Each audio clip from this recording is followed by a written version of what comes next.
TV조선 취재기자들이 전하는 뉴스의 중심 보도본부 한라인, 저는 신효섭입니다.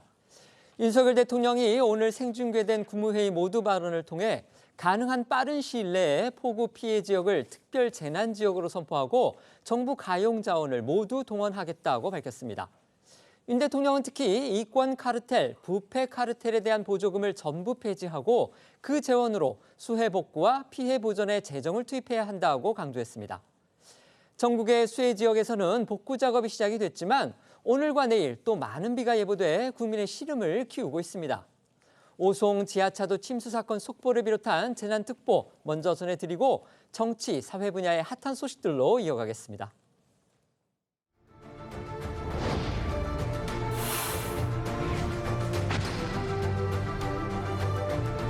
차들이 역회전을 하더라고요. 저도 차들이 다 돌리니까 앞으로 못 들어가니까 거기서 돌려가지고 다시 나가지요.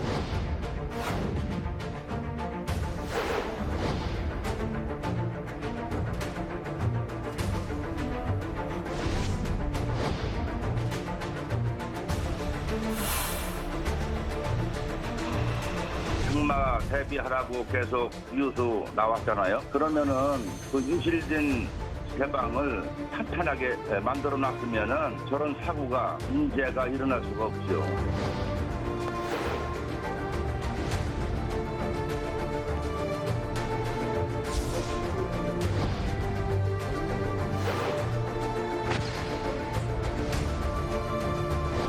천재지변이니 어쩔 수 없다. 이런 인식은 버려야 됩니다. 자치단체, 경찰, 소방, 산림청 기관장들은 각 기관 모든 부서의 인적 자원을 총동원하십시오.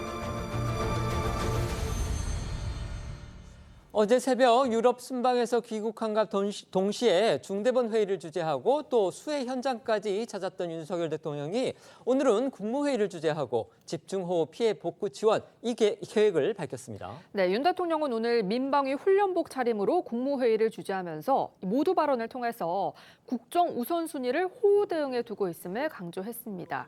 윤 대통령은 먼저 재난관리 및 대응과 관련해 천재지변이니 어쩔 수 없다는 인식은 버려야 한다면서 평소에도 체계적으로 작동할 수 있는 모니터링 시스템을 갖춰야 한다고 했습니다. 윤 대통령은 특히 호우 피해 복구 작업과 피해자 지원 등의 속도를 낼 것을 주문했는데요. 그러면서 국민의 혈세는 재난으로 인한 국민의 눈물을 닦아드리는 데 적극 사용돼야 한다면서 보조금 카르텔을 언급하기도 했습니다. 관련해 윤 대통령 발언 내용 들어보겠습니다. 정부는 모든 가용 자원을 총동원하여 구조와 복구 작업 그리고 피해자 지원을 속도감 있게 추진해야 합니다. 가능한 빠른 시일 내에 피해 지역을 특별 재난 지역으로 선포하고 복구 인력, 재난 관련 재원, 예비비 등 정부의 가용 자원을 모두 동원하겠습니다. 이권 카르텔, 부패 카르텔에 대한 보조금을 전부 폐지하고 그 재원으로 수해 복구와 피해 보전에 재정을 투입해야 됩니다. 들으신 것처럼 윤 대통령이 이렇게 신속 대응 이걸 주문한 만큼 이르면 내일이라도 정부가 경북 그리고 충북 등을 먼저 특별 재난 지역으로 선포할 거다 이런 관측 나오고 있습니다. 예, 정부가 긴급 조사에 착수하면서 특별 재난 지역의 선포가 예년의 집중호우 때보다 2주 정도 빨라질 것으로 보이는데요.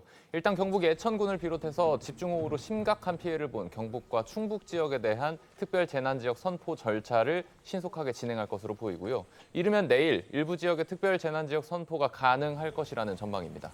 윤 대통령 국무회의 모두 발언에서 이 어제 찾았던 경북 예천의 피해 현장 상황을 또 자세히 언급하게 됐습니다. 네, 윤 대통령은 어제 한덕수 국무총리와 주례회동 등 정례 일정을 모두 취소하고 헬기를 타고 대규모 산사태가 발생한 경북 예천군을 찾아 이재민들을 만났습니다.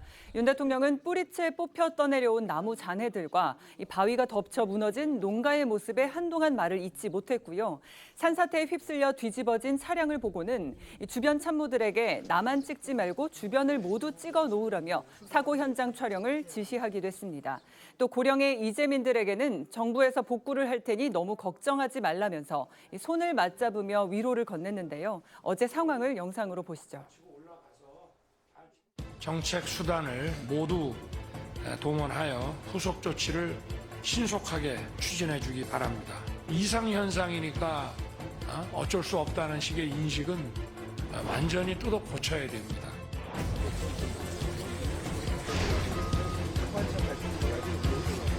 조금 계곡 그냥 슬쩍 온 거구나. 엄청난 바위들이 올라왔다는 게 이게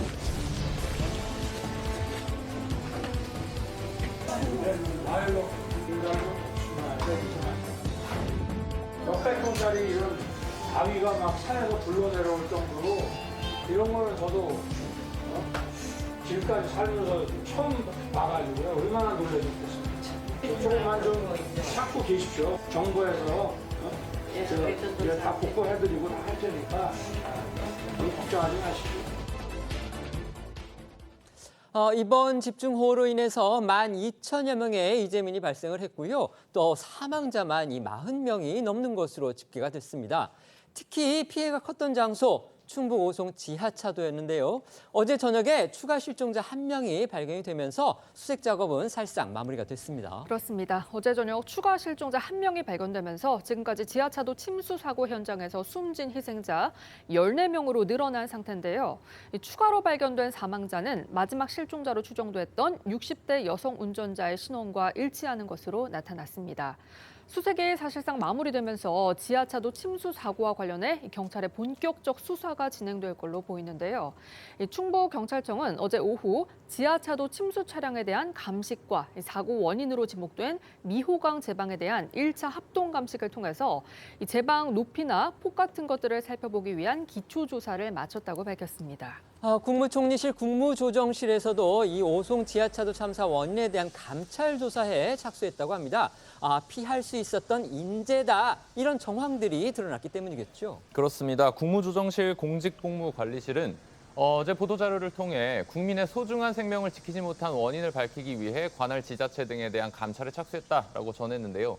침수가 시작되기 전에 112 신고가 최소 2차례 있었고 어떤 보도들을 보면 4차례에서 두 자릿수의 이제 신고가 있었다는 보도도 있었는데 어쨌든 간에 이 안전 조치가 제때 이뤄지지 않았기 때문입니다.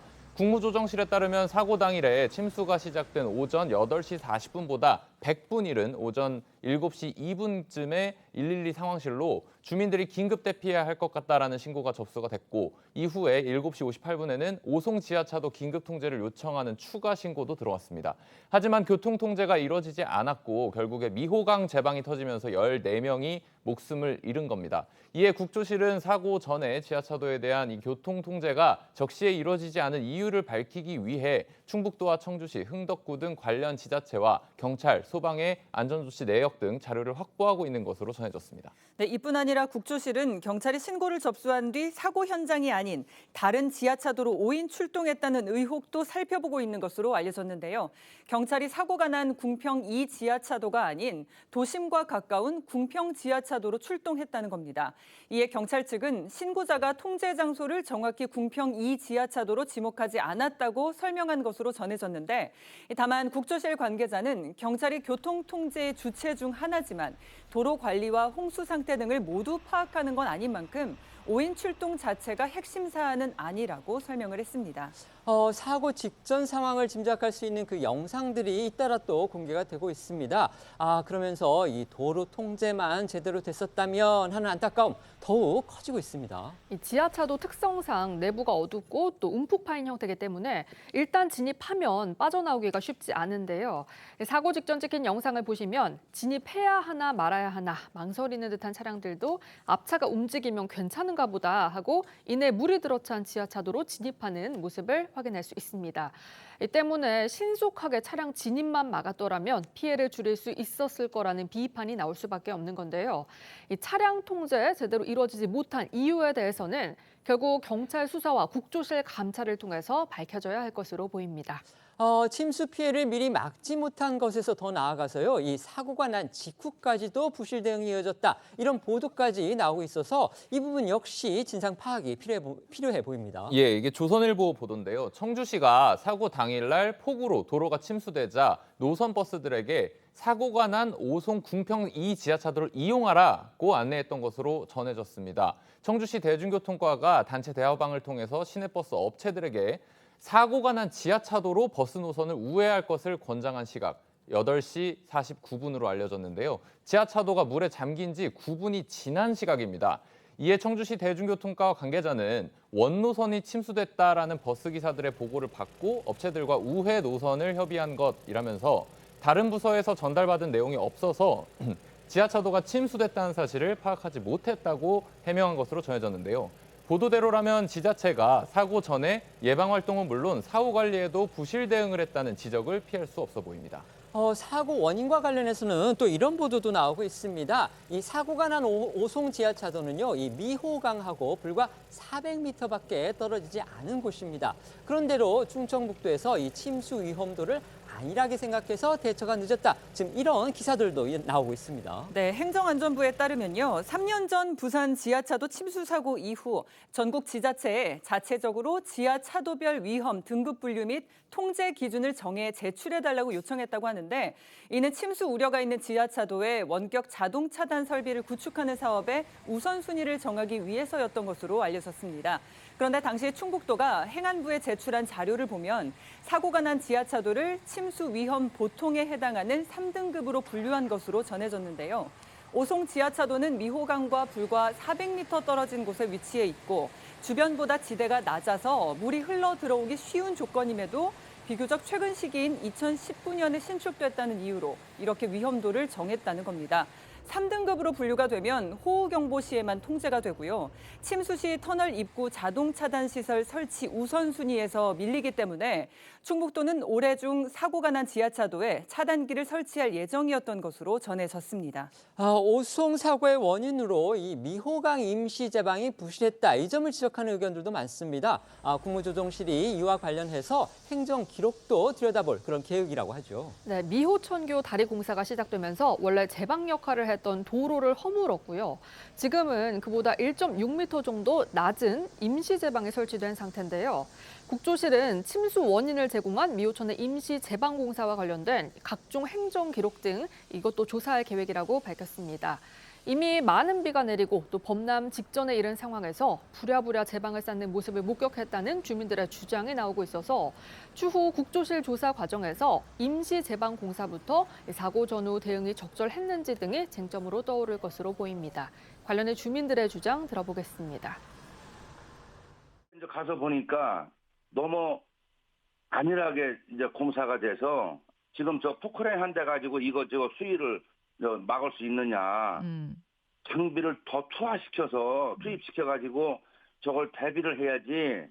그렇게 하고 얘기하고 있는데 안 되겠어서 내가 119에다가 전화를 했죠. 얼른 장비를 또 투입시켜라니까 장비는 강내 쪽에서 그러니까 지금 서 있는 반대쪽에 이미 침수가 돼가지고 장비를 올 수가 없다. 그렇게 하면서 내가 그 강물을 공사하는 데를 보니까 저쪽 내 맞은편에서 이미 그 새파란 방수포가 덮여져 있었는데 거기서 물이 쫄쫄쫄쫄 흐르더니 금방 툭 하고 물이 쏟아지더라고요. 이번 사고의 충격과 여파가 워낙 커서일까요? 지금 이 관련돼 있는 정부 기관들이 내탓 공방 이걸 벌이고 있다. 이런 또 지적도 나오고 있습니다. 그렇습니다. 지하차도 통제에 책임이 있는 충북도는요. 임시 제방을 부실하게 축조한 행복청의 참사의 원인이 있다라고 보고 있고 행복청은 제방에는 문제가 없었고 정작 교통 통제를 안 한 충북도의 책임이 있다면서 내탓 공방 벌이고 있는 형국인데 이번 참사가 이들 기관의 총체적 부실이 불러온 참극이라는 지적에 무게가 실리면서 향후 진행될 경찰의 전방위 수사와 국조실의 감찰 결과에 관심이 쏠립니다. 관련 공무원들이 도로와 제방 관리에 소홀한 구체적인 정황이 확인되면 업무상 과실치사상 혐의를 적용해 입건되거나 중대시민재해법을 적용해 볼 수도 있다는 전망입니다. 저희 기자 보도 내용 중에서 이 행복청이라는 이 관청의 이름 좀 생소하신 분들이 계실 것 같은데요.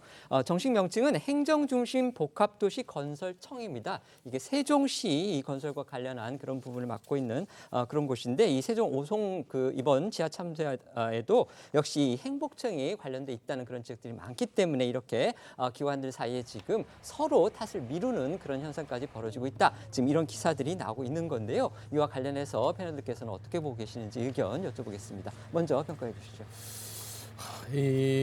뭐 천재지변일 수도 있지만 또 인재에 가까울 수도 있다. 저는 그렇게 보는데요. 국민들의 이 안타까운 목숨, 생명 이건 정부가 지켜야 될 책임이 있죠. 그런 부분에 있어서는 정부는 겸허하게 정말 이 부분에 대해서 반성을 해야 된다고 봅니다. 근데 좀 안타깝게 비판을 할 수밖에 없는 게요. 이 호우가 지난 8월에 기억할 겁니다. 신림동에서 또 반지하에서 목숨을 잃었던 국민. 그 당시에 윤석열 대통령께서 그 얘기를 하셨죠. AI 어떤 그런 시스템을 통해서 첨단 어떤 호우 경보를 경보 대응 체계를 마련해라라고 지시를 했었고 또 그 몇 달 지나지 않아서 아파트 지하 주차장에서 또 참변을 당했죠. 그 물이 지천이 범람을 해서 거기에 또 얼마나 안타까운 사연들이 있었습니까? 그때도 윤석열 대통령께서 이런 얘기를 하셨죠. 지류가 넘쳐나는 부분들을 선제적으로 조치를 해라 이런 얘기를 하셨어요. 그리고 나서 1년이 지났습니다. 근데 1년이 지났는데 뭐가 바뀌었죠? 하나도 바뀌지 않았습니다. 그러면 국가의 시스템이 과연 발전하고 있느냐?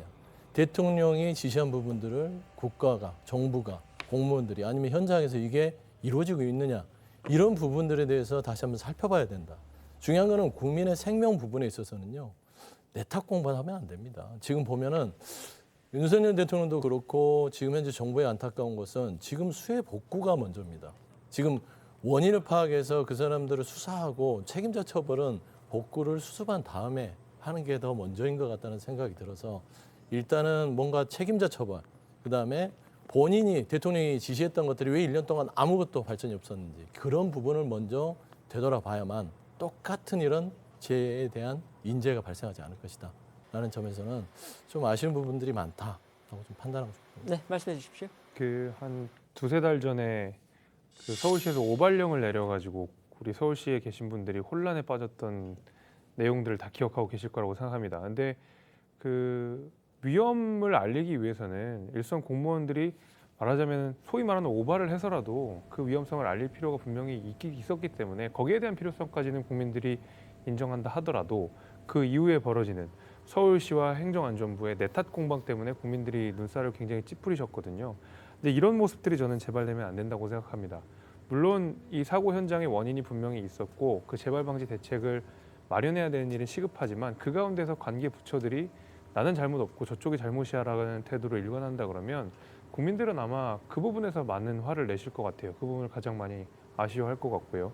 어떤 관계 부처 공무원인지 간에 결국 국민들이 내는 세금으로 다들 운영하고 또 생활 영위하는 거 아니겠습니까? 그만큼 이런 사건이 벌어졌을 때는 내 탓 공방보다는 자신의 책임들을 좀 인정하고 재발 방지를 어떻게 할 것인지를 빠르게 말씀드리는 편이 좋지 않을까라고 생각이 됩니다. 네.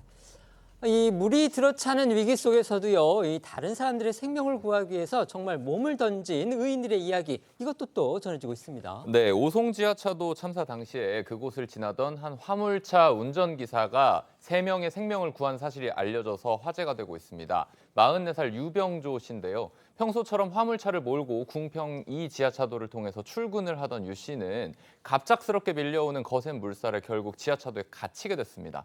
계속 차오르는 물에 창문을 부수고 화물차의 지붕으로 올라간 순간 앞서 있던 버스에서 휩쓸려 나온 20대 여성이 화물차 사이드미러를 간신히 붙잡고 버티는 것을 발견했다고 합니다. 그것을 보고 손을 잡아서 끌어올리고 이어서 물 밖으로 고개만 내밀고 도움을 요청하고 있던 2명의 남성도 발견해서 구조했다고 합니다. 유 씨는 한 방송을 통해 당시 구조한 여성의 아버지와 만나기도 했는데 구조된 여성의 아버지는 딸이 저는 힘이 없으니 손을 놓으셔도 된다고까지 했는데도 포기하지 않고 구조해 준 것에 감사를 표했습니다. 이 화물차 기사의 용기는요, 이 또 다른 구조로 이어지는 그런 또 영향도 미쳤다고 합니다. 네, KBS 보도에 따르면요, 당시 침수 현장에서 난간에 매달려 있던 남색 셔츠를 입은 남성이 거센 물살에 휩쓸려가는 다른 시민 3명을 구조했다고 하는데요. 당시 구조된 한 생존자는 허우적대고 있는데 이 남색 셔츠를 입은 남성이 자신의 손을 잡아 끌어올려줬다고 전했습니다.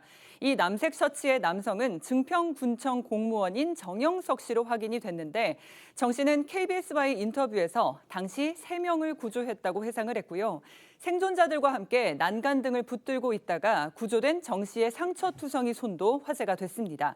특히 정 씨는 당시 자신도 스티로폼 등을 잡고 겨우 떠 있었는데 화물차 기사분이 구해줬다고 밝혔고 감사드리고 싶어서 연락처를 물어봤지만 끝까지 주지 않으셨다고 전했는데 이 정 씨가 언급한 화물차 기사가 바로 앞서 전해드린 여성 1명과 남성 2명을 구조한 유병조 씨로 추정되고 있습니다. 오송 사고에서 이 많은 희생자가 발생한 747번 버스의 운전기사분 있죠. 이분 역시 승객들을 먼저 구하려다가 참변을 당한 것으로 지금 알려져서 안타까움을 더해주고 있습니다. 네, 언론 보도들을 종합해보면 747번 버스를 몰았던 운전기사 A씨는 버스에 물이 차오르자 승객 4-5명을 먼저 탈출시켰고요. 남아있는 승객을 구하려 다시 버스로 돌아와서 창문을 깨는 등 구조 시도를 했던 것으로 알려졌습니다. A씨는 승객들에게 창문을 깨드릴 테니 빨리 탈출하라고 말한 걸로도 전해졌는데요. 버스에 탑승했다 숨진 한 여성의 가족은 이 여성이 친구에게 전화를 걸어서 버스 기사가 창문을 깰 테니 빨리 탈출하라고 했다고 말한 뒤에 통화가 되지 않았다고 밝히기도 했습니다. 이처럼 승객들을 먼저 구하려 했던 A씨는요, 결국 어제 오전 지하차도 입구에서 120m 정도 떨어진 곳에서 숨진 채 발견이 됐는데요. A씨의 동료들은 A씨가 가정적이고 성실했으며 봉사를 생활화했던 사람으로 기억하면서 애도했습니다. A씨의 가족들은 일각에서는 이 버스 기사가 원래 노선이 아닌 지하차도로 우회한 게 잘못이란 말이 나온다면서 안타까움을 드러내기도 했습니다. 이와 함께 이 지하차도에 막 물이 들어올 찰때요, 이 빨리 상황을 판단해서 역주행을 통해서 빠져나오면서 다른 차들한테까지 위험을 알렸던 분, 그리고 전국 곳곳의 수해 현장에서 이 수색 작업을 이어가고 있는 소방관, 경찰, 군인, 이런 분들 모두 재난 현장의 의인들입니다. 네, 오송 지하차도 참사가 발생하기 10분 전쯤에 지하차도로 진입했던 B 씨는요, 앞서 멈춰선 버스를 발견했고 그 주변으로 빠르게 물이 차오르는 걸 포착했는데요. B 씨는 상황이 심상치 않다고 판단해서 곧바로 차를 돌려서 역주행으로 지하차도를 빠져나왔는데 역주행을 하면서 계속 경적을 울리고 큰 소리로 차를 빼야 된다, 물이 차오른다라고 주변 차들에게 알리면서 막 지하차도를 진입하던 차들이 그거를 듣고 비상등을 켜고 빠져나가기도 했습니다. B 씨의 블랙박스 영상이 공개된 후에 온라인에서는 상황 판단이 빠르다, 이 차주 덕분에 같이 빠져나온 차들은 정말 고맙겠다 등의 반응을 보였습니다.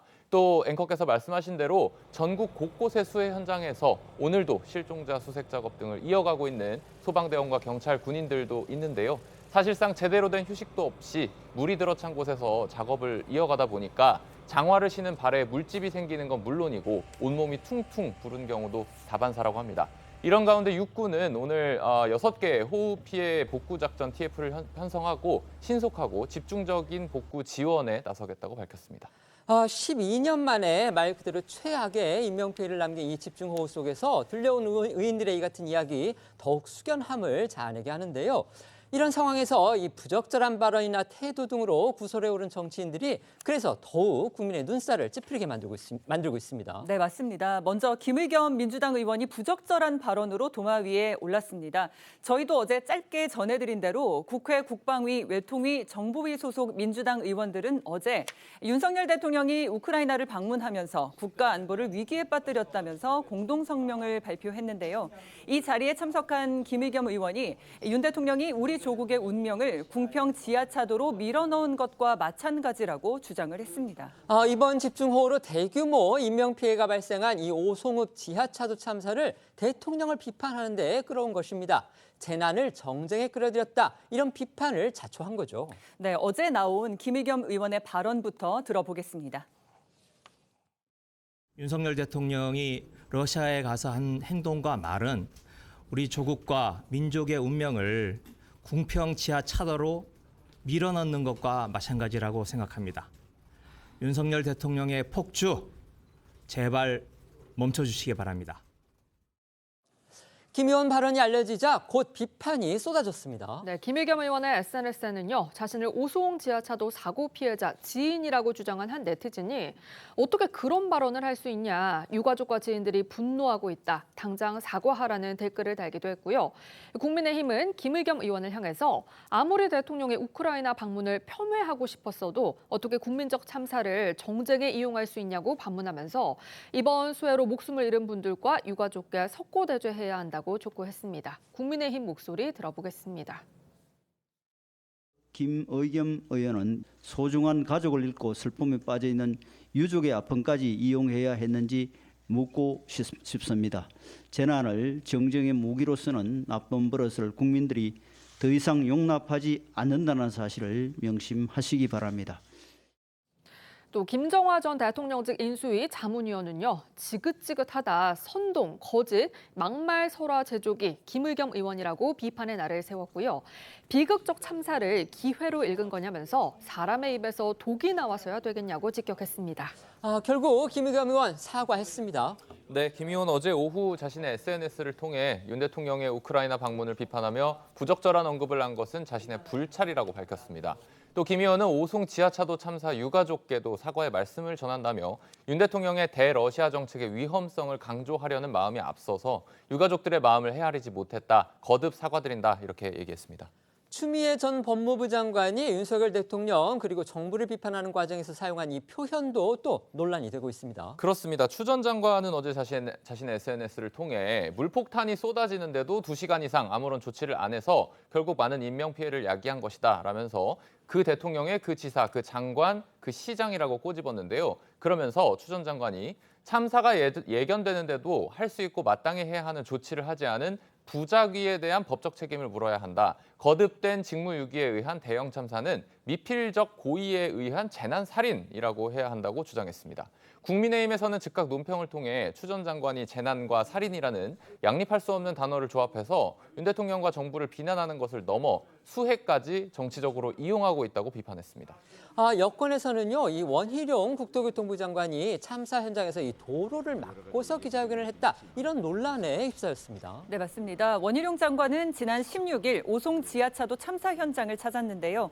당시 원 장관이 도착한 직후에 주변에 취재진들이 모였는데 이어 뒤에서 견인 차량이 들어가야 한다, 비켜달라는 소리가 들렸습니다. 그러자 원 장관은 짧게 하고라고 말을 하고 비극적 사고에 참담한 마음이라고 발언을 시작을 했는데요. 곧 이어서 원 장관 뒤에서 다시 한번 견인차가 들어오니 피해달라고 한다는 말이 나왔고 이에 원 장관은 도로가로 피했고 견인차가 지나간 뒤에 회견을 이어갔습니다. 당시의 영상부터 한번 보시겠습니다. 보세요. 여기 좀 피해 주시래요. 차량 들어갑니다. 조금만 피해 줘봐요. 비극적인 여러 가지 필요한 조치들에 대해서 국민들과 함께 정부로서 최선을 다해 나갈 생각입니다. 원희룡 장관도 이 부분에 대해서 이제 해명을 했습니다. 어떤 입장이었나요? 네, 원희룡 장관은 논란이 이어지자 어제 SNS를 통해 적극 해명하고 나섰는데요. 기자들에게 둘러싸여 있어서 뒤에 견인차가 오는지 여부를 전혀 알 수 없었고 짧게라고 말한 것도 현장에 방해가 되니 인터뷰를 짧게 하자고 기자들에게 말한 거라고 했습니다. 또 원 장관은 수초 후에 보좌관으로부터 견인차가 온다는 말을 듣고 인지한 즉시 옆으로 비켜선 거라고 덧붙였습니다. 이 같은 원 장관의 해명에도 여야 정치권에서는 공방이 이어지고 있는데요. 곽관용 국민의힘 남양주을 당협위원장 그리고 조승현 민주당 국민소통위 수석 상임부위원장은 오늘 아침 한 라디오에 함께 출연해서 원 장관의 논란에 대해 엇갈린 평가를 내놨습니다. 두 사람 목소리 듣고 오겠습니다. 일단 피해 준 다음에 짧게 해야죠. 그러니까 이런 건 말도 안 되는 핑계고 저는 이 태도에 대해서 지적을 하지 않을 수가 없습니다. 자기 인터뷰가 국민의 생명이라든지 이 사고 수습보다 더 중요하다고 생각하는 그런 태도가 드러난 거라고 생각이 되고요. 그러니까 정신없는 현상이다 보니까 미처 좀 세심하게 생기지 못한 건데요. 이 수해 현장에서 브리핑을 하는 과정에서 뭔가 부적절한 실언을 했다거나 뭐 이런 상황들이 아니고 좀 정신없어 보였습니다. 제가 봤을 때는 정쟁보다는 지금 당면한 이런 급한 일들을 먼저 수습하는 것이 먼저다. 그래서 조금은 정쟁을 멈췄으면 좋겠다는 말씀 좀 드리고 싶습니다. 국민의힘 소속인 홍준표 대구시장은요, 지난 주말에 이 폭우 속에서도 골프를 쳐서 야당 그리고 일부 언론의 비판을 받았습니다. 그런데 또 홍 시장 지지 않고 특유의 강경 정면 대응으로 맞서다가 결국 소속 당인 국민의힘의 조사까지 받게 됐습니다. 네, 홍준표 시장이 지난 토요일 오전에 대구 한 골프장에서 지인과 골프를 친 것으로 알려졌는데요. 당시에 폭우가 이어졌고 홍 시장은 1시간 만에 운동을 중단했다고 합니다. 당시에 경북 북부 지역에서는 집중호우로 인명 피해도 낮고 대구시와 산하 공공기관 등에서는 1000여 명의 사람들이 비상근무를 하고 있었던 것으로 알려져서 홍 시장을 향해 비판이 제기됐습니다. 민주당 대구시당은 논평에서 홍 시장을 겨냥해 제정신이냐라고 하며 이 국무총리에게 홍 시장 감찰을 촉구했습니다. 하지만 홍준표 시장 자신은 당당하다 이렇게 맞섰죠. 네, 홍준표 시장은 SNS를 통해서 대구는 다행히 수해 피해가 없어서 비교적 자유롭게 주말을 보냈다면서 공직자들의 주말은 비상근무 외에 자유라고 강조를 했고요. 어제 대구 지역 현안 논의를 위해 국회를 찾아 국민의힘 윤재욱 원내대표를 만난 뒤 기자들이 주말 골프가 부적절했다는 비판에 대해 어떻게 보느냐고 묻자 주말에 공무원이 자유롭게 개인 활동을 한 것이라고 재차 강조하면서 쓸데없는 트집이라고 했습니다. 한번 들어보겠습니다. 피해가 없었던 거는 결과론적인 얘기고 미리 대비를 했어야 되지 않느냐. 미리 대비를 했으니까 그 수혜가 없죠. 쓸데없는 소리야. 안 맞는다는 지적에 동의하시나요? 기자들 여러분들이나 눈높이 맞게 좀 질문하세요. 네? 이제 그게 어느 시대의 법입니까? 주말에 공무원들이 자유스럽게 개인 활동을 하는 겁니다. 골프 치시는 동안에 실시간으로 보고 받으셨나요? 실시간으로 보고할 상황이 없습니다. 쓸데없이 터집 하나 잡았다고 그래 벌떼처럼 덤빈다. 그런다고 해서 내가 무슨 거기 기죽고 잘못했다 그럴 사람입니까? 난 그런 처신한 일 없어요. 하지만 민주당은 물론이고요. 이 국민의힘 안에서조차 지금 비판이 나왔습니다. 네, 김종민 민주당 의원은요, 오늘 한 라디오 인터뷰에서 홍 시장이 예상치 못하고 골프장에 갔을 순 있어도 논란이 일고 난 뒤에는 사과했어야 한다고 지적했습니다. 홍 시장에 대한 비판은 오히려 국민의힘에서 더 강도 높게 나왔는데요. 김기현 대표는 오늘 아침 회의에서 홍 시장을 겨냥한 듯 당 소속 지자체장 등이 이 부적절한 언행으로 무리를 빚는 일이 없도록 당부하고 홍 시장의 골프 논란에 대해서 당 사무처에 진상 파악을 지시했고요. 국민의힘 한 관계자는 중앙일보와 통화해서 홍 시장이 당원 당규를 위반한 사실이 드러나면 당무감사위에 감사를 요청하거나 심할 경우 곧바로 윤리위 제소로 이어질 거라고 밝혔습니다. 여야의 목소리 이어서 들어보겠습니다. 진짜 이제 국민들이 보기에는 참 기가 찰로 오르시죠, 이게. 예상치 못한 약속 때문에 골프장에 났을 수도 있겠지만 그러면 국민들한테 그 점에 대해서 미리 사전에 그 예상치 못해서 송구스럽다. 이런 정도 얘기를 해서 국민들 마음을 좀 안심시키고 또 마음에 좀 다가가는 그런 노력을 해야 그게 정치인 아닙니까? 예. 저는 너무 답답합니다. 예. 홍준표 시장님 골프 발언을 당에서 어떻게 보고 있습니까? 예, 그 부분은 우리 당에서 그 상황을 굉장히 엄중히 보고 있습니다. 하지만 먼저 우선돼야 될 것은 사실관계, 진상 파악이 먼저 우선되지 않겠나 보고 있습니다. 자, 이처럼 국민의힘 지도부가 강경 대응을 결정했지만 홍 시장은 오늘도 SNS를 통해서 재차 반박했습니다. 홍 시장은 대구시 재난대비 매뉴얼에 어긋난 행동을 한 일이 없다. 비상근무 2단계 시 부단체장이 상황이 있을 때 단체장에게 보고하거나 직접 현장에 나가는 것이고 단체장은 관례상 위수 지역만 벗어나지 않으면 상관이 없다고 주장했고요. 골프를 이용해 국민정서법을 빌려서 비난하는 건 어쩔 수가 없지만 아직도 국민정서법에 기대서 정치하는 것은 좀 그렇다면서 여야 모두를 향해 불편한 기색을 드러냈습니다. 국가 재난 상황 속에서 일부 정치인들의 발언, 그다음에 태도가 또 구설에 올랐습니다. 지금 저희가 이제 대표적인 사례 몇 가지 소개해 드렸는데 패널들께서는 어떻게 보시는지 의견 한번 여쭤보겠습니다. 먼저 평가해 주시죠. 저희가 다룬 이야기 김의겸 의원의 이야기, 홍준표 시장 이 두 분의 이야기를 주로 다뤘는데 두 분 다 적절치 못한 발언들을 하신 것 같습니다. 김의겸 의원은 이 참사를 정쟁에 사용했다는 면에서 아주 부적절하다라고 말씀드릴 수 있고 게다가 김의겸 의원은 얼마 전까지 민주당의 대변인을 맡은 말 그대로 민주당의 스피커 역할을 했던 분 아니겠습니까? 더더욱 말씀을 하시는 데 있어서 조심을 하셨어야 되는데 전혀 사려 깊지 못한 말씀을 하시는 바람에 국민께 많은 상처를 줬다. 여기에 대해서 크게 반성하셔야 될 거라고 생각하고요. 홍준표 시장 역시도 국민들께서 납득하기 어려운 말씀을 자꾸 하시는 거라고 보입니다. 공직자 골프 칠 수 있지만은 이런 수해 상황에서는 하다못해 원외위원장들도 SNS 하나 쓰는 거 말 한마디에 조심하고 늘 지역구를 지키면서 어떤 상황이 일어나는지를 계속 주시하고 있거든요. 그런데도 불구하고 대구 시민의 삶을 책임지는 대구시장이 나는 잘못 없습니다라는 식으로 태도를 임하는 것은 글쎄요, 저는 공직자로서는 대단히 부적절한 발언들을 이어가고 있다고 보고 있습니다. 네, 말씀해 주십시오. 일단 민주당에 대한 비판들, 김의겸 의원에 대한 비판들 사과도 하셨잖아요. 그러니까 이런 국민들의 안타까운 죽음 앞에서는 좀 단어 선택에 있어서는 신중을 기할 필요는 있다고 봅니다. 여야 모두 다. 근데 저는 조금 주목할 것들이 원희룡 장관이 견인차를 뒤에 두고 본인의 기자회견을 했다는 부분들, 이런 부분들이나 홍준표 시장이 대구시의 매뉴얼대로 자기는 골프를 쳐도 꺼리낌 없다라는 부분들을 보면서 좀 후한무치하다. 왜 그러냐면 원희룡 장관 부분은 그게 잠깐이라 하더라도 본인을 돋보이기 위해서 왔는지, 아니면 정말로 이 수해 현장에서 국민의 생명을 잃어가는 그 현장에서 안타까워서 왔는지에 대해서 오해가 있을 수 있습니다. 그래서 그런 부적절한 처신에 대해서는 분명히 본인 스스로도 정치적으로 책임을 져야 될 부분이 있는 것 같고요. 홍준표 시장은 말할 것도 없습니다. 좀 솔직히 말씀드리면 좀 뻔뻔해요. 국민들이 보기에. 그게 본인이 대구에 비가 안 오고 수해 피해가 없다 하더라도 다른 나라, 대구 외에 다른 나라 대한민국 국민이 아닙니까?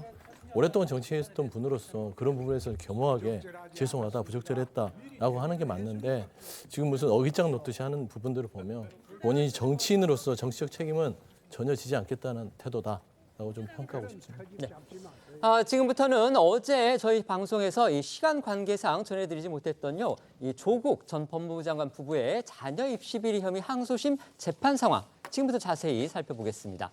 조 전 장관, 어제 저희도 보여드렸지만 이 재판에 출석하면서는요, 다시 한번 송구하다면서 몸을 낮추는 그런 모습 저희가 속보로 전해드렸었는데, 정작 재판에 들어가서는 모든 혐의를 거듭 부인했다고 합니다. 네, 어제 오후 자녀 입시 비리 혐의에 대한 항소심 첫 재판에 출석한 조국 전 장관이 징역 2년이 선고됐던 1심에서와 마찬가지로 자신의 혐의 모두를 부인했습니다. 말씀하신 것처럼 재판정에 들어가면서는 이례적으로 입장문까지 꺼내 읽으면서 다시 한번 송구하다, 보다 낮은 자세로 진솔한 소명을 하겠다면서 낮은 자세를 보였지만, 정작 재판에서는 딸 조민 씨의 입시 비리 관여 혐의는 물론이고요, 아들 조모 씨 관련 혐의까지 모두 부인하는 기존의 입장을 유지한 건데요. 어제 조 전 장관의 목소리부터 다시 듣겠습니다. 항소심 첫 출석을 하는 기회에 다시 한번 송구하다는 말씀을 올립니다. 정경심 교수의 유죄가 대법원에서 확정된 이후 당사자와 가족들은 이를 겸허히 받아들이고 스스로를 돌아보고 있습니다. 특히 자식들은 많은 고민 끝에 문제된 서류와 연결된 학위와 자격을 모두 포기했습니다. 아비로서 가슴이 아팠지만 원점에서 새로운 시작을 하겠다는 결정을 존중하기로 했습니다.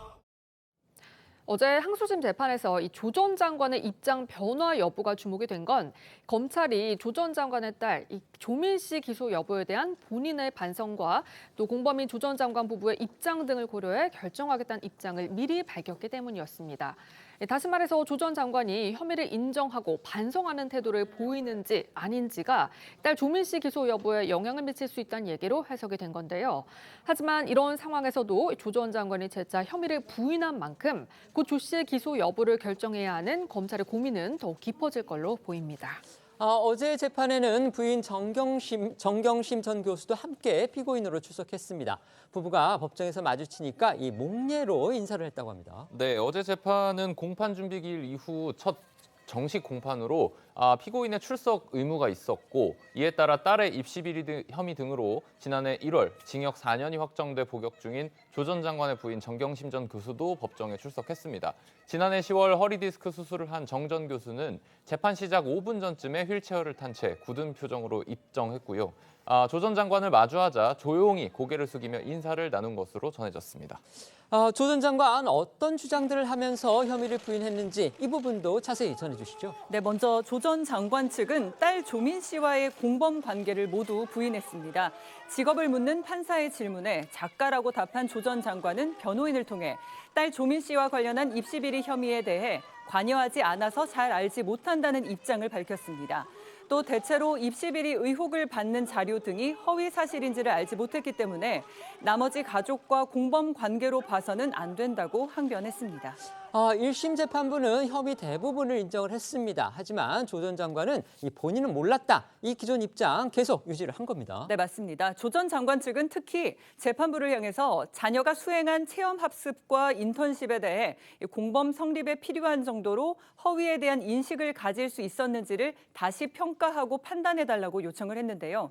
이어 생업에 종사하는 조 전 장관이 조민 씨의 일거수일투족을 알기는 어려웠을 것이라며 조민 씨가 대학생일 때는 학교 근처에서 자취를 해 조 전 장관과 한 집에 살지도 않았다고 덧붙였습니다. 논리가 좀 어렵지만 결국은 아까 말씀드린 대로 조 전 장관은 허위였는지 어땠는지 자기는 전혀 몰랐다. 나는 아무것도 몰랐다. 이 태도를, 이 주장을 계속 유지를 하고 있는 겁니다. 그러니까 남편이자 아버지라는 이유로 책임을 지라는 거는 사실상 연좌제다. 이런 주장까지 한 겁니다. 맞습니다. 왜 수신제가를 철저히 하지 못했냐고 묻는다면 사회적 비판과 도의적 책임은 달게 받겠다면서도 남편과 아버지란 이유로 하지 않은 것을 책임지라는 건 사실상 연좌제라고 주장을 한 건데요. 그러면서 조 전 장관 측은 어느 한 사람의 스펙을 현미경같이 검증해 허위나 과장이 조금이라도 있으면 업무방해죄를 적용하는 게 맞을지 의문이라면서 조민 씨의 경력 자료가 당시 입시에서 일반적 수준에 불과했고 입시 서류에 일부 과장이 있을지라도 업무방해죄를 적용할 수 없다는 취지의 주장도 이어갔습니다. 또 조 전 장관 측은 아들 조모 씨와 관련한 입시 비리 혐의에 대해서도 부인하는 입장을 유지했습니다. 아들이 입시를 준비하던 시기는 조 전 장관이 청와대 민정수석으로 일하던 때로 눈코 뜰 새 없이 바쁜 상황에서 구체적으로 관여한 증거가 없다는 주장인데요. 이어서 아들의 대학 시험을 대신 봐줬다라는 혐의에 대해서는 해당 과목의 교수가 타인의 조력을 별도로 금지하는 안내를 하지 않았다고 인정했다면서 조력을 금지하는 가이드라인을 제공하지 않은 것에 대해 미국 대학 교수가 변명하고 있다고도 주장했습니다. 관련해 과거 조 전 장관의 해명과 어제 재판 출석 전 모습 보고 오시죠. 저는 사실은 이런 것 자체에 대해서 사실 전혀 모르고 있었습니다. 아이 교육에 대해서 무관심한 편이었습니다. 도대체 어떤 일이 벌어졌는가 저부터도 궁금하여 당시 입시 제도 하에서 이리 뛰고 저리 뛰고 해서 인턴을 구해서 뛴 것, 그 자체를 두고 저희 아이를 비난하는 것은 좀 저로서는 과도하지 않은가 이런 생각을 애비로서 생각합니다. 조민 씨가 술을 취한 거는 입시 비리 혐의에 대한 자백 반성으로 봐야 됩니다. 시효가 한 달여밖에 안 남았거든요. 거기에 대한 입장을. 딸과 아들은 소송을 취하하고 또 자격증, 또 학위를 반납하는 등 이제 반성의 태도를 보이고 있다. 이런 평가가 있었습니다. 하지만 조 전 장관 법정에서 여전히 혐의를 지금 부인하고 있는 겁니다. 이렇다 보니까 아까 이제 저희가 전해드린 대로 이 검찰로서는 딸 조민 씨를 기소할 가능성 이게 상대적으로 이전보다 높아진 거 아니냐 이런 시각이 지금 나오고 있는 겁니다. 네, 앞서 검찰은 다음 달 말로 공소시효가 만료되는 조민 씨 처분 문제와 관련해서 제일 중요한 건 반성 여부라면서 공범인 조 전 장관과 정 전 교수의 공소 사실에 관한 입장도 확인할 필요가 있다는 입장을 밝힌 바가 있습니다. 공범인 부모가 범행을 부인하는 상황에서 딸을 선처하기는 어렵다는 건데요. 때문에 법조계 일각에서는 검찰이 조 씨를 기소하는 방향으로 무게를 실을 거라는 전망이 나오고 있습니다. 다만 또 다른 일각에서는 검찰이 딸의 처분을 무기 삼아 조 전 장관에게 혐의를 인정하라고 압박한다는 지적도 나오고 있는 상황입니다. 이 조민 씨에 대한 기소 여부를 두고는 과거 정유라 씨 입시 비리 사건과 또 숙명여고 쌍둥이 시험지 유출 사건의 처벌이 달랐다는 점도 다시 주목이 되고 있습니다. 이 두 사건 역시 조 전 장관 가족의 입시 비리와 비슷하게 부모가 연루됐지만 정 씨에게는 기소 유예 처분이, 숙명여고 쌍둥이와 아버지는 모두 기소가 됐었기 때문인데요. 먼저 정 씨 입시 비리 사건에서는 어머니 최서원, 그러니까 최순실 씨가 딸의 입시 비리 혐의를 부인했지만 정 씨 본인이 마장마술 입상 경력 등 부정 입학 혐의를 인정함에 따라서 기소 유예 처분이 내려졌고요. 숙명여고에서 시험지를 빼돌린 혐의를 받는 교무부장 아버지 그리고 쌍둥이는 셋 다 끝까지 혐의를 부인하고 반성의 기미도 보이지 않은 결과 모두 기소돼 아버지는 징역 3년, 자녀들은 징역 1년에 집행유예 3년이 각각 선고됐습니다. 따라서 공소시효 만료를 앞둔 조민 씨 역시 혐의 인정과 반성 태도 등이 기소 여부에 영향을 미칠 전망입니다. 관련해 조 씨의 과거 발언들 다시 들어보겠습니다. 저는 떳떳합니다. 부끄럽지 않게 살았고요. 표창장으로 의사가 될 수는 없습니다. 그 당시에 입시에 필요했던 항목들에서의 제 점수는 충분했고, 그리고 어떤 것들은 넘치기도 했습니다. 오늘 공보 중일신문에 직접 나오신 이유가 따로 있습니까? 혹시 그 표창장으로 의사가 될 수는 없다라고 말씀하셨는데 어떤 의미로 말씀하셨는지 말씀해 주실 수 있습니까? 법정 들어가서 제가 아는 대로 진술하고 성실히 임하도록 하겠습니다. 검찰이 조국 전 법무부 장관 딸 조민 씨에 대한 기소 여부를 고민 중이라는 소식 저희가 여러 번 전해드렸습니다. 그 이유는 다음 달 말로 이 공소시효가 만료되기 때문에 어쨌든지 간에 조 씨에 대해서 기소를 할지 말지 검찰은 결정을 해야 됩니다. 이렇게 고민하는 또 다른 중요한 이유 중에 하나는 정경심 전 교수의 그 재판 확정 판결 등에서 조민 씨를 이 공범으로 그렇게 인정을 했기 때문입니다. 그렇다면 이 공범으로까지 재판부가 인정한 사람을 과연 기소하느냐 마느냐, 당연히 기소권을 가진 이 검찰로서는 고민할 수밖에 없는 거죠.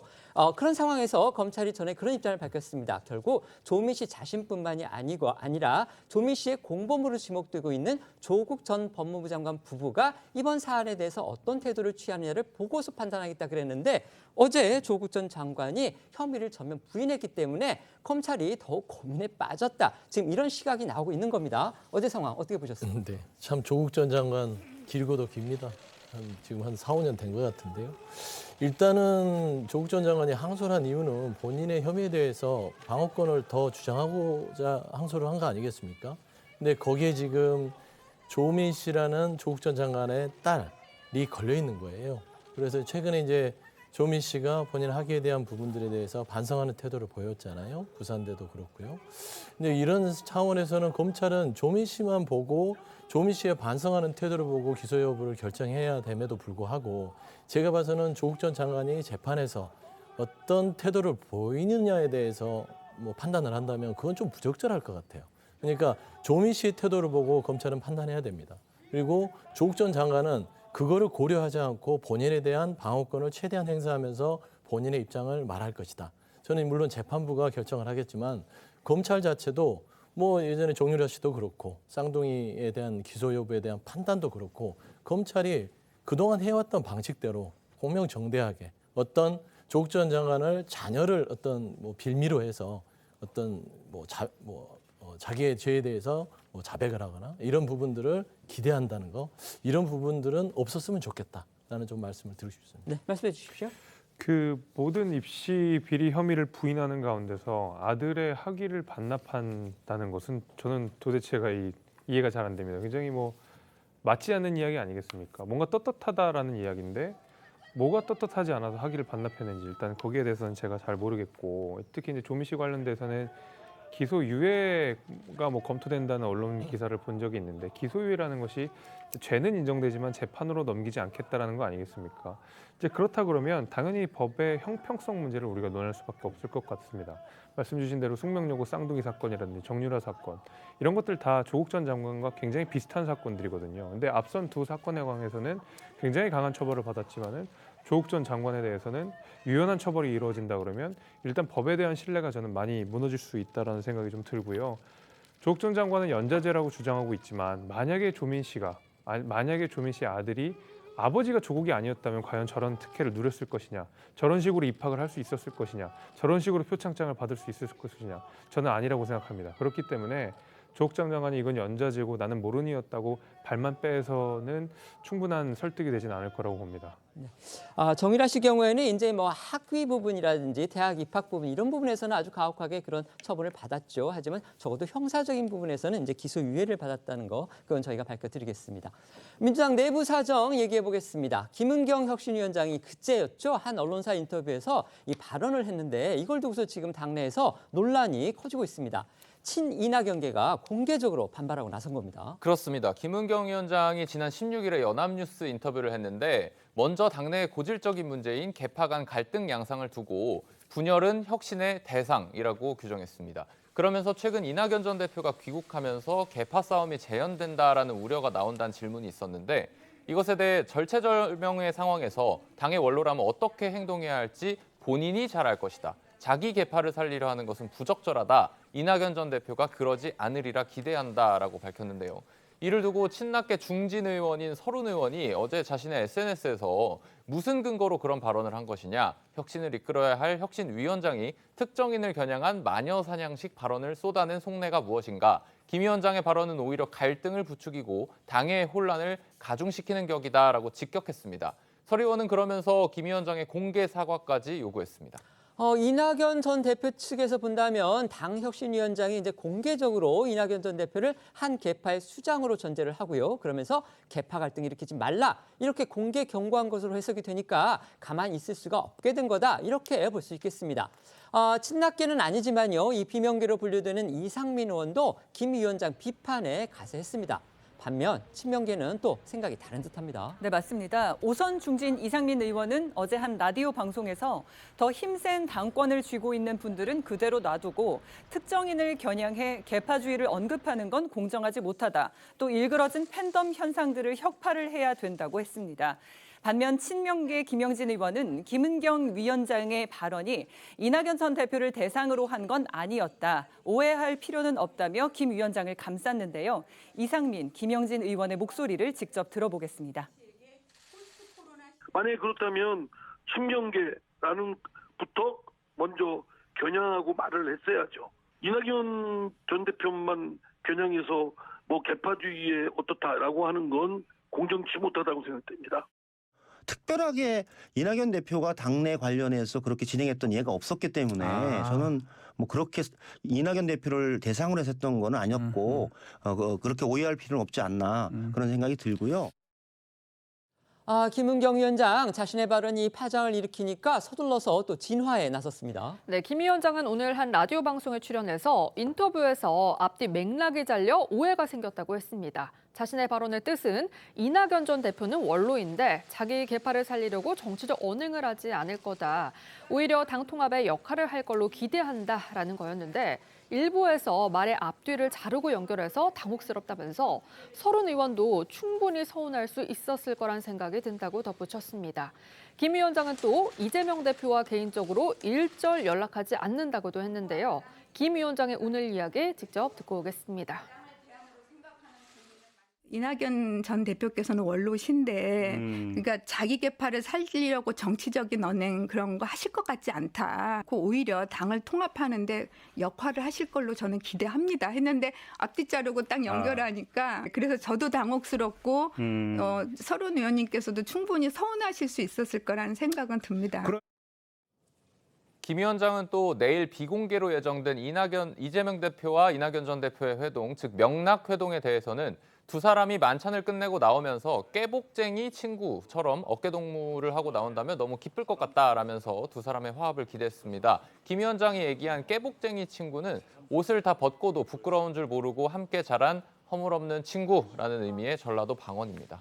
이처럼 김은경 위원장은 논란이 된 자신의 발언을 진화하려 한 데 비해서요, 이 앞서 민주당 중진 의원들을 실명으로 공개 비판해서 또 파문을 빚었던 이 서복경 혁신위원은요, 김 위원장과는 또 다른 기류의 발언을 해서 눈길을 끌었습니다. 네, 서복경 혁신위원은 오늘 한 라디오 방송에서 민주당 혁신위가 이재명 지키기 혁신위라는 시청자의 비판에 대해 틀린 생각은 아닌 것 같다라고 답변을 한 건데요. 서 위원은 이어 혁신위가 실제로 이재명 대표를 지키기 위한 위원회냐는 질문에는 지킨다 안 지킨다기보다는 이재명 대표는 적법하게 선출된 당 지도부로 교체될 수 있는 방법은 탄핵밖에 없는데 아직 탄핵에 이르는 사유를 발견하지 못했기 때문에 현 지도부를 전제로 놓고 혁신안을 만드는 것이다. 이 대표가 사퇴를 해야지 문제가 해결된다라고 보는 분들의 입장에서는 그렇게 보일 수도 있겠다라고 했습니다. 또 서 위원은 혁신위가 1호 쇄신안으로 불체포 특권 포기를 제안한 것과 관련해서는 이재명 대표도 불체포 특권에 뒤에 숨지 않겠다고 했기 때문에 조사 요청이 오면 조사를 받아야 한다라고 말을 하기도 했습니다. 이 서복경 위원의 발언을 직접 영상으로 보겠습니다. 이재명 대표의 권력을 강화하기 위한 거 아니냐, 뭐 이런 시각이신 것 같습니다. 뭐 틀린 생각은 아닌 것 같습니다. 아, 그래요? 그게 이제 뭐 이재명 대표가 사퇴를 해야지 문제가 해결이 된다라고 보는 분들 입장에 있어서는 그렇게 보일 수도 있겠죠. 이재명 대표의 사법 리스크 문제는 어떻게 해소해야 된다고 보십니까? 일단 이정민 대표께서도 불체포 특권 부분에 대해서 뒤에 숨지 않겠다고 하셨기 때문에 오면은 건건히 조사 받으셔야죠. 소속 의원 전원의 이 불체포 특권 포기, 이건 지금 민주당의 뜨거운 감자가 돼버린 그런 상황인데요. 민주당이 지난 의총에서 불발됐던 이 특권 포기 사양 문제를 오늘 의총에서 다시 논의한다고 해서 결론이 주목되고 있는 그런 상황입니다. 의총 방금 전에 시작이 됐습니다. 네, 앞서 민주당은 지난 13일 의원총회에서 혁신위가 제안한 불체포 특권 포기를 논의했지만 결국 수용하지 않았습니다. 당시 박광훈 원내대표까지 나서 추인을 읍소했는데도 서른 전해철 의원 등의 반대 의견이 나오면서 결론을 다시 미룬 건데요. 이후 지난 14일 이상민, 김종민, 조응천, 윤영찬 등 비명계 의원들을 주축으로 한 31명의 의원들이 불체포 특권을 내려놓겠다고 선언하고 또 당내 최대 의원 모임 더 좋은 미래 역시 성명서를 내면서 의총에서 불체포 특권 포기를 결의하자고 주장한 바 있습니다. 그럼에도 불구하고 민주당 지도부는 어제까지도 불체포 특권 포기 문제를 오늘 의총 안건에 올리는 것을 결정하지 못한 것으로 나타나서 일각에서는 당 지도부가 아직도 주저하는 것 아니냐는 우려도 나오기도 했다고 조선일보가 전했습니다. 당 지도부는 오늘 방금 시작된 의총에서 불체포 특권 포기를 논의하되 당론을 채택하기보단 결의안 형식으로 의총에서 추인하는 방식을 추진하기로 의견을 모은 것으로 전해졌습니다. 관련해서 김한규 원내대변인의 발언 듣고 오겠습니다. 사전에 여러 의원들과 의견을 더 나눴고요. 오늘 의총에서 형식은 어떻게 될지 모르겠습니다만 전체 의원들의 의견을 모으는 그런 방식의 노력을 할 예정입니다. 만장일치로 표결을 할 거는 아니고 저희 의총 전체 의원들 다수의 의견들의 의견을 모으면 이제 적절한 형태로 외부에 공개하는 방식을 취해 왔으니까 아마 그 관례에 따라서 오늘도 진행이 될 것 같습니다. 지금 들어온 그 민주당 의원총회에서 상황에 따르면요, 이 박광훈 원내대표가 이제 인사한 말을 했습니다. 아마 모두 발언식으로 한 것 같습니다. 거기에서 불체포 특권과 관련해서 이제 얘기를 했는데요. 잠깐 소개해드리면요, 이 결과가 늦더라도 끝까지 토론하는 게 국민이 원하는 방향이다. 국민들이 불체포 특권을 기득권이라고 한다면 수용하는 것이 옳다. 정당한 영장, 이 앞에 정당한이라는 부분이 붙어 있습니다. 모든 영장이 아닙니다. 정당한 영장 청구의 특권을 포기하겠다는 것에 의원들이 동의해 줄 것을 부탁한다. 오늘 추인을 한다면 대리인을 통해서 국민들께 설명했으면 한다. 이렇게 지금 의원들한테 또 읍소 아닌 읍소를 했습니다. 근데 이렇게까지 해서 어쨌든지 간에 불체포 특권 포기를 할 경우에 결국 너무 그동안에 논란이 컸고 당내에서 의원들이 싫어한다는 게 확인이 됐기 때문에 결국 이게 성사가 되더라도 결국 상처뿐인 영광식이 되는 거 아니냐. 사실 이런 어떤 회의적인 시각도 나오는 것 같습니다. 어떻게 보십니까? 그러게 국민들이 보시기에는 이런 부분들에 있어서는 좀 아쉬운 부분도 있을 것 같아요. 시원하게 혁신위가 일환으로 제안을 했을 때 받으면 되죠. 근데 또 이게 상황이 녹록치 않습니다. 그러니까 독재와 그러면 검찰의 정치 탄압이 사라진 민주주의 시대가 왔다고 판단했을 때는 무슨 이 입법부의 불체포 특권이 필요 있겠어? 라는 의견들이 충분히 여야 간에 팽배했습니다. 그런데 새로운 정부가 들어서서 민주당에 대한 어떤 표적의 수사라는 합리적 의심들, 그다음에 현 야당 대표에 대한 수사, 그다음에 민주당 의원들에 대한 수사들이 끊임없이 이루어지고 있습니다. 라는 점에서는 민주당 내 의원들이 불체포 특권을 내려놓는 것들이 결국에는 행정력의 남용으로 인해서 입법부의 어떤 발언이나 일신을 구속할 수 있는 그런 시대다라고 판단을 하다 보면 개별의 의원들이 아직은 때가 아니다. 그나마 최소한 입법부가 행정부의 어떤 독재적인 어떤 행정권 남용에 맞설 수 있는 유일한 헌법에 보장된 권한인데 이걸 내려놓는다? 내려놓으면은 국민한테 약속을 지켜야 될 거 아닙니까? 그런 의미에서는 신중하게 지금 논의를 하고 있다. 하지만 결국에는 내려놓는 형식을 취할 거는 같아요. 물론 국민의힘도 김기현 대표께서 국민의힘 의원들에게 불체포 특권을 내려놓자 동의를 했지만 100% 다 받지는 못했어요. 그런 식으로 따졌을 때는 물론 중지를 모으겠으나 끝까지 이 불체포 특권에 대해서 이건 개헌사항이다라고 얘기를 하는 겁니다. 지금 의총에서 좀 이견이 있는 거는요. 그러면 이거를 헌법적으로 개헌사항으로 놓고 여야가 머리를 맞대고 차라리 아예 기득권 자체를 선언적 의미로 하지 말고 헌법을 개헌을 해서 아예 이 특권을 내려놓는 방식으로 논의를 하자. 이게 훨씬 낫지 국민들의 어떤 정서법에 따라서 그냥 선언을 하고 또 안 지키고 또 지키고 이런 거를 가지고 정쟁에 활용되는 어떤 기득권의 하나의 표상으로 보는 것들은 이건 너무 소모적이지 않냐라는 것들이 지금 민주당 내에서 논의가 되고 있기 때문에 이런 부분들에 있어서는 조금 더 지켜볼 필요가 있다라고 좀 말씀드립니다. 민주당에 계시기 때문에 제가 하나만 네. 추가로 여쭤보겠습니다. 아까 제가 말씀드린 대로 지금 박광원 원내대표가 지난 의총에서부터인가요? 계속 정당한이라는 지금 이 형용어를 앞에 붙여가지고서 얘기를 합니다. 그러면 이 정당하고 정당하지 않은 것의 판단은 결국 민주당이 하겠다는 그런 걸로 비치는데 그렇다면 이 포기를 선언한다고 해서 과연 그것이 국민한테 어떤 의미로 비칠지 이런 지적 나올 수 있다고 보거든요. 어떻게 생각하십니까? 그래서 이제 제가 앞서 말씀드린 게 그런 것이죠. 그러니까 정당한 수사가 과연 이 정부에서 이루어지고 있느냐는 물음표가 있습니다. 그 물음표가 사라지지 않는 한은 이거는 민주당 내에서 야당 탄압에 대한 정치검찰의 수사라고 판단이 되고 있고 지금도 한 1년 넘게 계속해서 야당에 대한 수사들이 이어지고 있습니다. 그런 의미에서는 판단을 해야죠. 그냥 넉넉히 앉아서 그냥 불체포 특권이 기득권이니까 내려놓자. 그리고 나서 이 행정부가 이 윤석열 정부가 검찰을 활용해서 민주당, 야당을 탄압하고 옥죄고 입에 재갈을 물리는 방식으로 정치검찰을 활용했을 때 맞설 수 있는 건 아무것도 없습니다. 그런 차원에서는 조금 더 신중하게 가고 앞서 말한 대로 정당한 수사들이 이루어질 수 있는 방향을 정부가 제시했을 때 물론 이 불체포 특권에 대해서 정말 시원하게 국민들이 바라는 대로 내놓을 수 있지 않겠습니까? 그래서 이거는 민주당 내에서는 놓을 수 없는 입법부의 그리고 국민이 주신 권한을 지키는 마지노선이다라는 차원에서는 그렇게 할 수밖에 없다라는 말씀 드리고 싶습니다. 동의하십니까? 아니요, 저는 동의하지 않고 결국 그 정당한이라는 말이 핵심인 것 같아요. 그러니까 정당하지 않으면 안 받겠다는 소리인 거거든요. 설령 불체포 특권 포기를 당론으로 결정한다 하더라도 만약에 영장 청구가 들어왔을 때 이거 정당하지 않다라 그러면 다 무용지물 돼버리는 겁니다. 근데 단적인 예로 민주당 당원 당규에는 기소 동시에 당무가 정지되는 내용이 담겨 있습니다.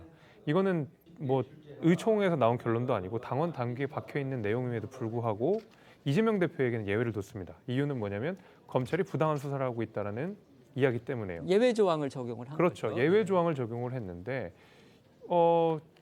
이미 민주당이 윤석열 정부에서 일어나는 민주당 인사들에 관한 거의 모든 사안에 대해서 다 부당한 정치 탄압이다, 야당 탄압이다, 부도한 수사라고 정의를 하고 있는 와중에 그러면 정당한 수사는 무엇이고 정당한 영장 청구는 무엇인지 저는 아직까지 선례를 찾아본 적이 없습니다.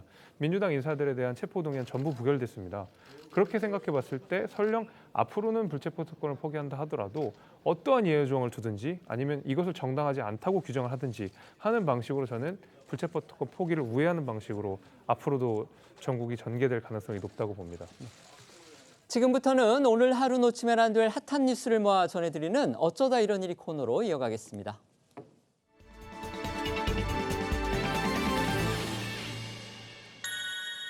첫 번째 키워드는요. 진순이가 돌아왔다입니다. 이거 무슨 개가 보입니다. 이 진순이는 누굽니까? 네, 사람 이름 같은데 반려견의 이름입니다. 기록적인 폭우로 전국 각지에서 피해가 속출한 가운데 폭우로 실종됐던 반려견이 하루가 지난 27시간 만에 집으로 돌아와서 사람들을 기쁘게 했다는 소식인데요. 주인공은 경북 예천군에 살고 있는 진돗개 진순이입니다. 진순이 보호자인 권호량 씨의 말에 따르면 새벽에 마을에 나가보니까 산사태로 떠내려갔던 진순이가 돌아와서 꼬리를 흔들고 있었다고 합니다. 경북 예천이면 이번에 정말 산사태 피해가 심각했던 그런 지역이죠. 네, 실제로 진순이가 실종됐던 당시에는 천둥 번개를 동반한 폭우가 쏟아졌고요. 집 마당에는 빗물과 토사가 덮쳐서 상황이 심각했다고 합니다. 권 씨는 당시 상황에 대해서 얼굴까지 물이 차올랐는데 소나무를 붙잡고 겨우 버텼다며 진순이는 이미 떠내려가고 없었다고 말하기도 했는데요. 때문에 진순이가 죽은 줄로만 알았는데 27시간 만에 살아 돌아와 꼬리를 흔드는 진순이를 보고 안도의 한숨을 내쉬었다고 합니다. 불어난 물에 떠내려갔었다며 이제 다친 곳 없어야 할 텐데 진순이 상태 괜찮다고 합니까? 네, 발견 당시 진순이는 진흙으로 온몸이 뒤덮인 상태였지만 다행히 다친 곳 없이 건강하게 돌아왔다고 합니다. 권 씨는 진순이 털을 정리했는데 흙이 한 바가지 나왔다면서 마을 아래까지 떠내려갔을 텐데 집을 찾아온 게 놀랍다라고 했는데요. 다만 트라우마 때문인지 처음에는 경계를 하더니 이내 안정을 되찾았다고 합니다. 이렇게 실종됐던 진순이가 살아 돌아오자 주민들도 함께 기뻐했다고 하는데요. 진순이가 마을을 돌아다니면 주민들은 돌아왔네 진순이 떠내려갔었다면서 라고 말을 건네면서 이 돌아온 반려견을 반가워했다고 합니다. 권 씨는 1살짜리 진순이를 지난해 8월에 데려와서 가족처럼 키웠다고 하는데요. 때문에 권 씨는 가족이나 다름없는 진순이가 무사해서 다행이라면서 평생 돌보면서 행복하게 지내겠다고 밝혔습니다. 그러면서 실종된 이웃들도 살아 돌아오는 기적이 일어나기를 진심으로 기원했습니다. 진순이는 이렇게 다행히 무사귀환을 했지만요. 이번 수해로 가축 그리고 동물들의 피해 정말 크게 발생했습니다. 네, 이번 폭우로 인해서 전국적으로 57만 마리가 넘는 가축이 폐사해서 최근 운영 기록상 최대 규모 피해가 났다고 합니다. 애지중지 키웠던 송아지들은 대부분 폐사했다는 주민들도 있었고요. 일부가 살아남았지만 골절 등의 부상을 당한 경우도 있다고 합니다. 또 비가 그친다고 해도 오염된 물에 상당 시간 노출된 탓에 설사병을 비롯한 수인성 가축 질병이 돌 수 있어 마음을 놓을 수 없는 상황으로 알려졌습니다.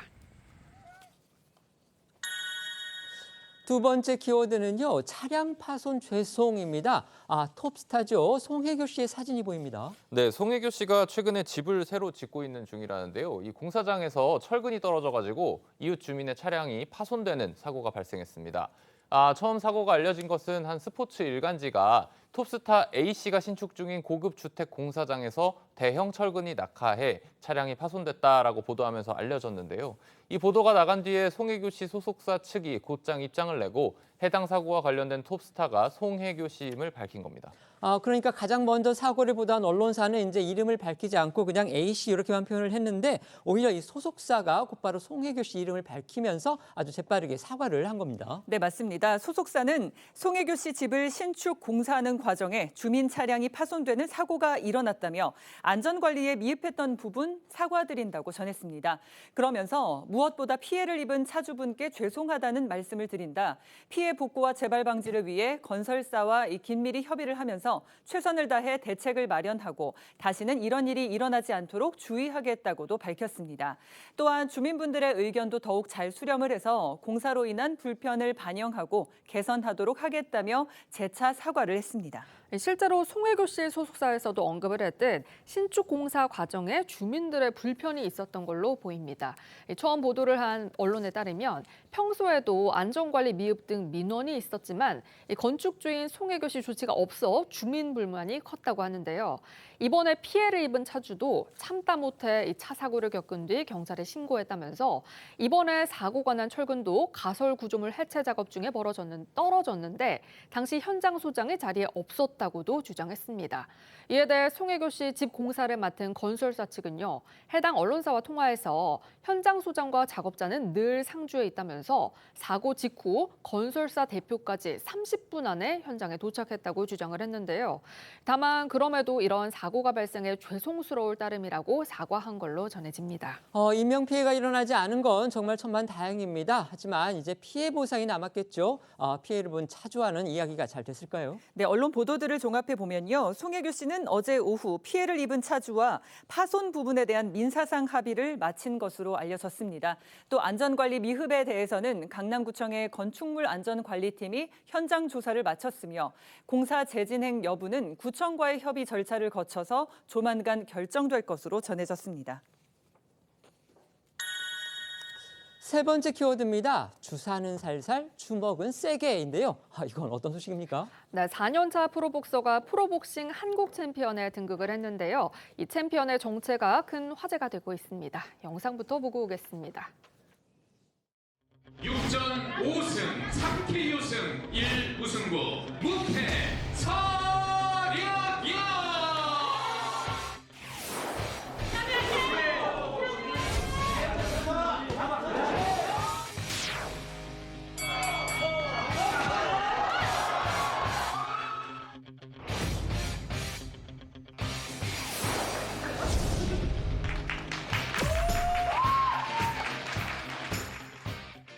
네, 관심의 중심에선 복싱 챔피언의 정체, 바로 대학병원에 재직 중인 교수라고 합니다.